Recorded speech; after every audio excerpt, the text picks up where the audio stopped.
มันจะมีถนนเส้นหนึ่งซึ่งถ้าบ่มีคนบอกว่านั่นคือถนนแอดมินคิดไปแล้วว่ามันเป็นหนองปลาพี่น้องไปเบิ่งภาพนำกันเลยคันบ่เชื่อเนาะ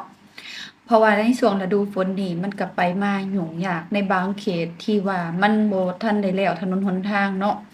แอดมินเองเนาะตอนแรกบ่ได้กดฟังเสียงก็คิดว่าแม่นเขาสิไปตึกปลา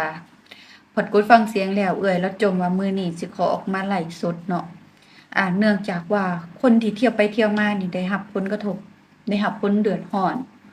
ตัวเราเองนี่ก็สิแม่นว่าเป็นบุคคลหนึ่งที่ว่ามาซอยณจุดนั้นซอยนี่ซอยเอาเงินได้บ่แม่นว่าซอยฟรีเนาะซอยลากรถที่ว่ามันติดลมรถคันใดมาติดขี้ตมนี่ก็สิแม่นว่ารถเรานั้นมาดึงรถคันใดที่ติดขี้ตมมาขึ้นแล้วก็ได้เงินค่าดึงเนาะในวิดีโอเราเว้าว่าบ่อยากได้แล้วเงินนี่อ่า เมื่อยเอาแล้วสิมาเฮ็ดก็มาเฮ็ดให้มันแล้วว่ะตอนแรกก็บ่อยากเชื่อว่ามันเป็นถนนน่ะทุกคนแต่ว่าพอเบิ่งแนวไฟฟ้าเห็นบ่แนวไฟฟ้าเห็นแนวไฟฟ้าแล้วโอ้ก็เลยคิดว่ามันอาจจะเป็นเรื่องจริงว่ามันเป็นถนนมันก็สิเป็นบางช่วงบางตอนในช่วงฤดูฝนนี่แหละเนาะที่ว่ามันบ่ได้รับการแก้ไขซื่อๆเหตุการณ์นี้เกิดขึ้นอยู่ไสเดี๋ยวเราไปฟังพร้อมๆกัน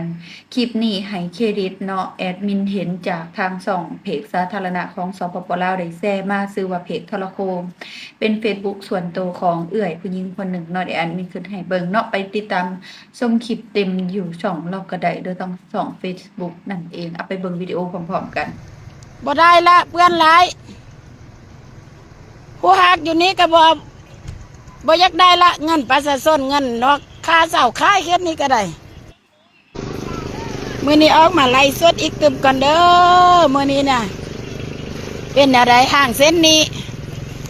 ระหว่างน่ะสมบูรณ์ห้วยกลัวเส้นห่างเส้นนี้ได้เดือนหนึ่งแล้วเด้อสมาคมหางอีมาแก้ไขจังไดก็คือว่าบ่เห็นมาแก้ปานนี้คันมันบริษัทลาวมาเฮ็ดนี่มันเป็นแนวใดอันนี้บริษัทจีนบริษัทเวียดบอกมันคือว่าบ่มาแก้ไขยักคือรถคันใดมากกะค่าเจ้านี่ก็บ่ร้อนนี่เอาเงินดึงละเอารถมาดึงก็เมื่อยเอาละเงินก็ได้บ่อยากได้ละอยากได้แต่หุ้นห่างเด้อห่างสมาคมห่างเขตนี่ละกรุณามาเบิ่งห่างเขตนี่แด้บ่ได้ละเพื่อนหลายผู้ฮักอยู่นี้ก็บ่อยากได้ละเงินประชาชนเงินนอกค่าเสาค่าเฮ็ดนี่ก็ได้เมื่อยเอาละเงินก็ได้บ่อยากได้แล้วบ่อยากได้ละมือได้กับมือมาเอาเงินบ่อยากได้ละอยากได้หุ้นห่างละเด้อมาแก้ไขให้แด้หุ้นห่างเส้นนี้นะจากไหนมันอีหัวหมดล้านมันสุมันคอยนี้บ่ละ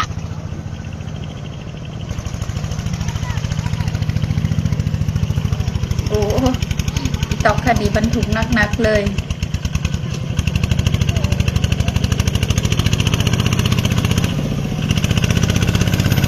ยากอีเนาะ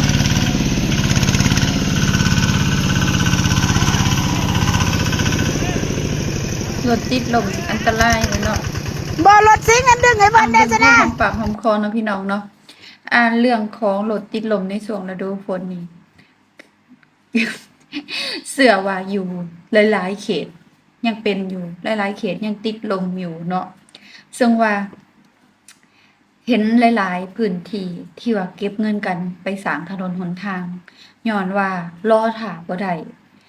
บ่แม่นว่า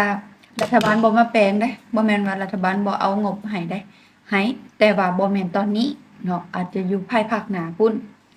ประชาชนส่วนหลายทนบ่ได้แล้วก็เก็บเงินกันไปเฮ็ดทางเปตงทางคอนกรีตเอาเอง เหมือนกับประชาชนอยู่แถวบ้านแอดมินเก็บเงินไปเฮ็ดทางคอนกรีตแต่ในหมู่บ้านแอดมินนี่ฮักก็ได้แต่ขี้ดินแดงๆมาถมเก็บเงินไปแล้วถมไปถมมาบ่ฮอดหน้าบ้านแอดมินเคยเว้าไปแล้วพี่กายนี่เรื่องนี้ ทางกับบ้านแอดมินก็ยังติดลมอยู่ยังเป็นคลองเป็นห้วยแบบเดียวกันนี่เนาะเป็นดินแดง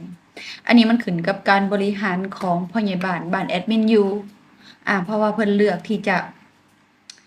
เอาดินนั้นไปถมซอยอื่นก่อน แล้วงบมันมาเบิดบัดนี้งบที่เก็บกันมาน่ะมันเบิด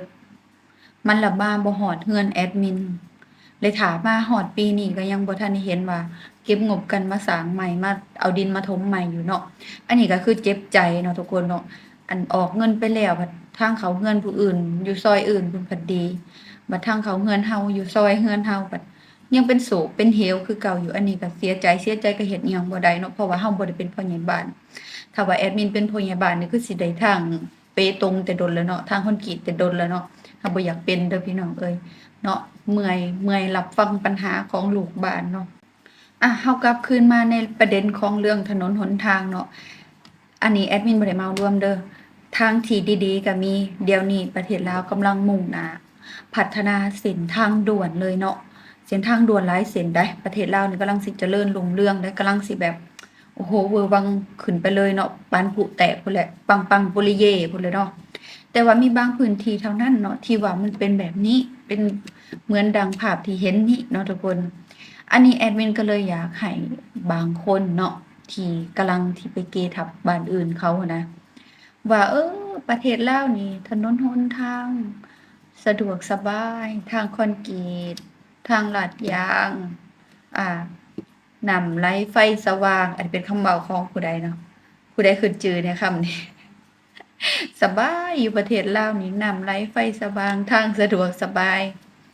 อย่าฝ่าไปเกทับให้เขามันสะดวกเป็นบางบอนแล้วก็มันกระเปะเพเป็นบางบอนมันกระเปดเป็นบางบอนนั่นแหละเนาะฉะนั้นแล้วอย่าฝ่าไปเกทับบ้านเขาได้ถ้าได้ไปเห็นทางบ้านเขานี่สิบอกเลยว่าโอ้โหตะลึงหย่อนหยังหย่อนเจ้าสิไปบ่เป็นแน่นอนเลยแอดรับประกันขนาดแอดมินนี่เขามาเรื่อยๆอยู่ทางฝั่งประเทศไทยทางกรุงเทพนี่ทุกคนเผื่อสิตัดสินใจขับรถเข้ามาในกทมได้บ่แม่นของง่ายเด้บ่แม่นของง่าย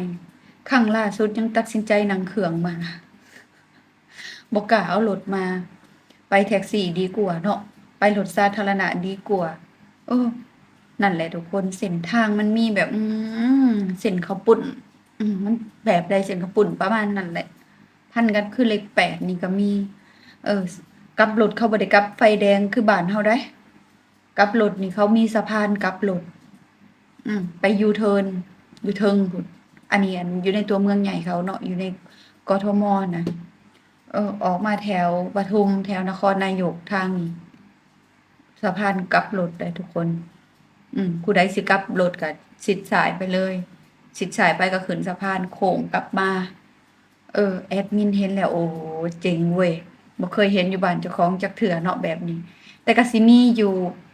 แอดมินเห็นอยู่เป็นทางด่วนบ่อยู่ทางด่วนของเรามีอยู่แยก1หรือ2แยกก็บ่แน่ใจเนาะบ่เพราะว่าบ่เคยไปนะประมาณนี้แหละอยากให้ผู้ที่ไปเกทับเขาเบิ่งจุดนี้แล้วก็ยับยั้งชั่งใจเจ้าของไว้เนาะอย่าฝ่าวไปเกทับเขาเด้พอเขาหูมาว่าเฮายังมีถนนหนทางแบบนี้อยู่มันสิอายเขาอีกอย่างหนึ่งถนนดีๆที่เฮาได้ใช้กันคือจังถนนเหล็ก R12 เนาะที่จากท่าใดก็จากท่าแขกบ่จากท่าแขกไปนะพี่น้องอันนี้ถ้าแอดจื้อบ่ผิดก็คือได้เงินยืมเงินมาจากประเทศไทยมาสร้างในอัตราดอกเบี้ยต่ำเนาะที่ว่าในเงื่อนไขสัญญาสำหรับนี้ประมาณ6ปีเนาะนับจากมื้อลงนามที่แอดมินจื้อได้ประมาณนี้เนาะทุกคนซั่นแล้วเนาะผู้ใดว่า